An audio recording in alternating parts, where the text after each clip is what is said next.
తెలుగు రాష్ట్ర ప్రజలకు GNR jewellers వారి అక్షయ తృతీయ శుభాకాంక్షలు. ఈ శుభాకాంక్షలు మీకు తెలుపుతున్న వారు జిఎన్ఆర్ జ్యువెలర్స్, బంగారు వెండి నగల వ్యాపారం, 17/91 YV street, Kadapa. Proprietor Govinda Nagaraju. మా కస్టమర్ మిత్రులకు, శ్రేయభిలాషులకు జిఎన్ఆర్ జ్యువెలర్స్ వారి అక్షయ తృతీయ శుభాకాంక్షలు. ఈ శుభాకాంక్షలు మీకు తెలుపుతున్న వారు జిఎన్ఆర్ జ్యువెలర్స్.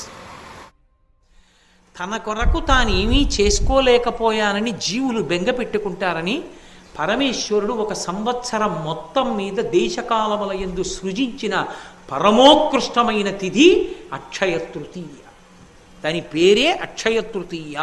అది ఒక్క వైశాఖ మాసంలోనే. ఈ అక్షయ తృతీయకి గొప్పతనం ఏంటంటే, ఈ శరీరాన్ని విడిచిపెట్టి జీవుడు ఇంకొక శరీరానికి వెళ్ళిపోయినప్పుడు కూడా చేసిన పుణ్యాన్ని అనుసరించే ఇస్తారు. కర్ణుడి యొక్క కథలోంచి వచ్చింది అక్షయ తృతీయ. అక్షయం అంటే అది ఖర్చు అయిపోవడం ఉండదు, ఆకలి తీరాలి. ఏ జన్మలో ఉన్నా నాకు కడుపు నిండా అన్నం దొరకాలి, నేను నలుగురికి పెట్టుకోగలగాలి అనుకున్నవాడు అక్షయ తృతీయ తిథి నాడు బ్రాహ్మణుడికి స్వయం పాకం ఇచ్చుకోవాలి. అంటే కసిని బియ్యం, ఏదో 2 దుంపలో, 2 కూరగాయలో, కాస్త చింతపండు, 2 మిరపకాయలు, ఓ పండు తీసుకొచ్చి ఇస్తారు.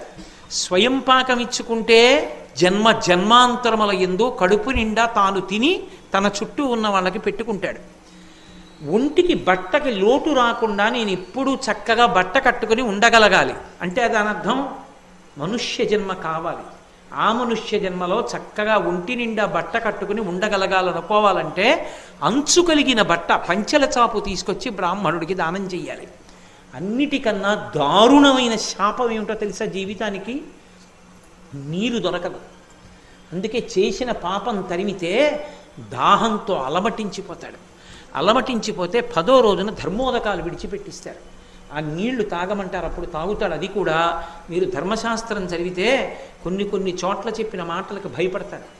కొడుకు అధార్మికుడైపోతే, కొడుకు గాయత్రీ మంత్రం చేసే అధికారాన్ని కోల్పోతే, సరే ఇంకా నేను కొన్ని కారణాలు చెప్పడం ఎందుకు సభాముఖంగా, అప్పుడు ఆ కొడుకు చేత్తో విడిచిపెట్టినా తాగనివ్వరు. ఆ కొడుకు స్నానం చేసినప్పుడు మర్మావయవముల వద్ద ఉన్న వెంట్రుకల మించి పడిన నీళ్ళని తాగమంటారు. నువ్వు అలా పెంచావు కొడుకుని, అందుకని అలాగే తాగని చెప్తారు. బాహుమూలములలోంచి పడిన నీటి బిందువుల్ని తాగమంటారు. అందుకని కనీసం ధర్మంలో ఉన్నవాడు ఎవడైనా వచ్చి కాసి నీళ్ళు ఇస్తే తాగనిస్తారని, అయ్యా అందరూ రండి అని కొడుకు పిలుస్తాడు. ప్రేమ ఉన్న వాళ్ళందరూ వెళ్ళి ధర్మోదకాన్ని విడిచిపెడతారు. ఆ నీళ్లు తాగుతాడు.